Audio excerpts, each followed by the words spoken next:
Buenas tardes, mi nombre es Aiden Salgado Casiani, yo soy del Palenque de San Basilio, primer pueblo libre de América, que tuvo entre sus líderes a la insignia de Domingo Benco Viojó. Hoy soy activista, cimarrón, y me dedico a la defensa y derechos de las comunidades afrodescendientes en Colombia, y me gusta llamarme un cimarrón palenquero.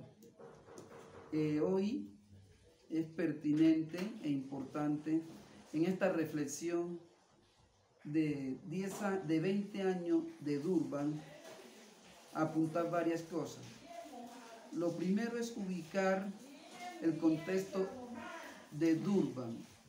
Durban, cuando se hace la cumbre mundial contra el racismo, la discriminación racial, la xenofobia y formas conexas, se cumplen este año 20 años. Y hacer una evaluación de esos 20 años creo que es una gran responsabilidad de los líderes que hacen parte de diferentes movimientos sociales. En ese sentido, para hablar de Durban, yo creo que lo primero es ubicar el contexto en que se desarrolla. Cuando se hace la cumbre de Durban, ya teníamos más de 40 años que Naciones Unidas había legislado en favor de las comunidades negras. Entonces, Durban nos trae a la memoria y nos pone en el panorama nacional e internacional el debate de lo que es el racismo y la discriminación racial.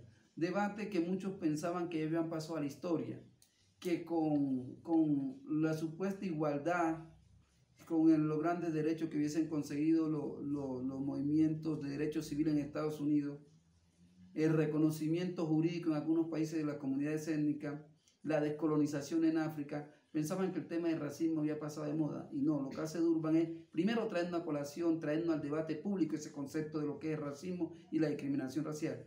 Que palabra más, palabra menos, viene a ser esa ideología que unas personas se creen más que otras solo por su condición étnico-racial. Y la materialización de esa ideología viene a ser esa discriminación racial. Entonces Durban viene a poner eso en escena. Pero también al poner eso en escena, Durban nos trae el debate de lo que era la xenofobia. Xenofobia que históricamente estaban viviendo los africanos cuando iban a Europa en busca de mejores condiciones de vida a finales del siglo pasado. Entonces Durban lo que hace es poniendo en contexto todos esos debates que están allí y que para el caso concreto de nosotros en Colombia, en este lado de las Américas, podemos decir que el plan de acción de Durban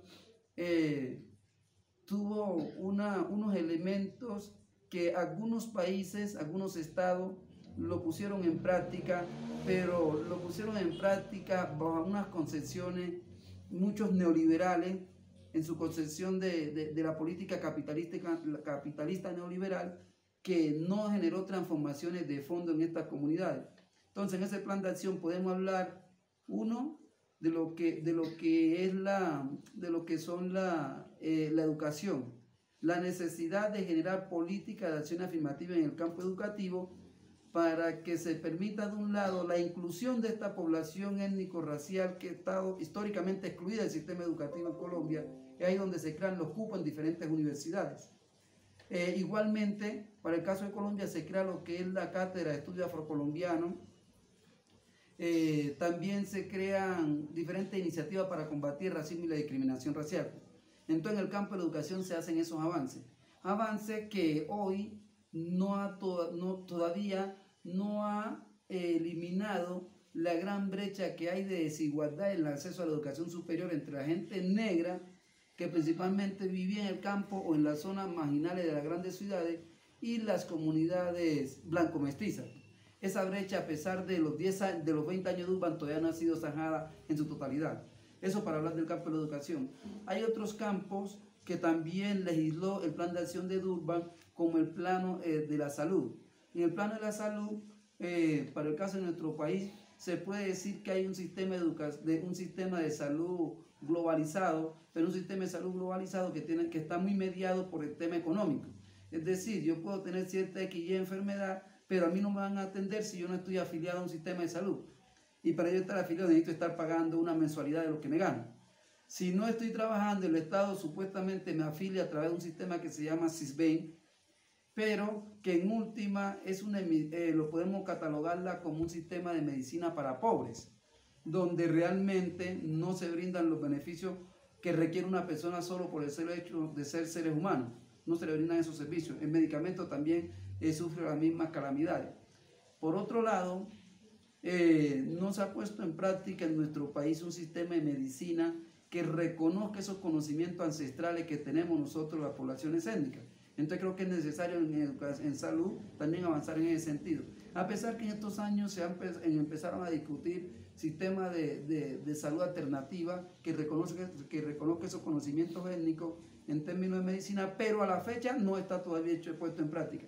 Esta realidad del sistema de salud en nuestro país quedó develada con el problema hoy de la pandemia del COVID, que vimos que atacó muy fuerte a los sectores étnicos en un primer momento. Después los mismos sectores étnicos supieron controlarlo a través de plantas medicinales que son de bebida ancestral, pero también atacó a la gente pobre.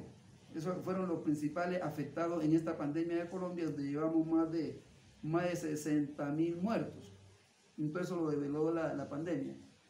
Durban también legisla sobre el tema jurídico, el tema del reconocimiento jurídico de la gente negra. En ese aspecto, todavía vivimos bajo un sistema jurídico o bajo un sistema judicial donde no hay un reconocimiento de esa variable étnica racial, y lo que más avanzó en nuestro país fue el reconocimiento de racismo y la discriminación como un delito, pero un reconocimiento de racismo y la discriminación como un delito que ha quedado muy difícil comprobarlo. Sabemos que aquí se comete hecho de discriminación a diario, pero que se pueda probar ante una corte, ante un estrado judicial, ha sido casi imposible en nuestro país. Creo que tiene más de 10 años la ley contra el racismo y la discriminación que salió en Colombia, y podemos contar en una mano cuántos casos se han fallado a favor de la gente negra, pero contar en una mano que podemos decir 5 casos, de esos 5 casos, cuáles realmente cumplieron con la sentencia que dictaminaron que era un hecho de racismo y discriminación racial. Entonces vemos que todavía el sistema judicial colombiano no está acorde a lo que planteó Durban. Otro escenario que también legisló Durban es el escenario de las políticas públicas. En nuestro país se ha avanzado en políticas públicas para comunidades negras porque ha entrado en vigencia lo que es el convenio 169 de la OIT de 1989, que en Colombia se acoge bajo la ley, creo que 23, el artículo 23 o 21 de la Constitución, que vincula al bloque de constitucionalidad, que es los convenios, tratados internacionales que haya firmado el Estado colombiano, a lo que es la Corte Constitucional, la legislación colombiana. Entonces vemos que se avanzó jurídicamente en esos espacios, porque el tema de consulta previa se reconoce, se avanza, pero no se aplica. Entonces vemos que también hay una deficiencia en nuestro país. Igualmente vemos que han habido espacios que hemos ganado como pueblo, pero esa consecución de esos espacios como pueblo no se han materializado realmente en que la participación represente la voz e el interés de los pueblos afrocolombianos, raizales y palenqueros. Entonces, con esta evaluación yo quiero decir que todavía falta muchísimo en nuestro país para cumplir con los preceptos de Durban. Entre tanto que falta, podemos hablar del tema de la reparación. Durban legisló sobre el tema de reparación y Colombia no ha puesto en práctica ninguna de las acciones en términos de reparación para la comunidad afrodescendiente, porque al Durban reconocer que la trata transatlántica y el racismo, la trata transatlántica, que la conocemos más como la esclavización de hombres y mujeres africanos traídos a las Américas, es un crimen de lesa humanidad, había que crear mecanismos para combatir ese crimen de lesa humanidad, y realmente en nuestro país no se están aplicando mecanismos que satisfagan las necesidades de las descendientes de esa población víctima de racismo y la discriminación racial, víctima de la trata transatlántica, porque esas personas hoy son las que vivimos de racismo y la discriminación racial. Entonces hubo ahí un cambio, ya no son esclavos, pero ellos son discriminados. Entonces el Estado colombiano nos ha puesto a la par con esa lucha que debe colocarse, donde se han colocado otros estados.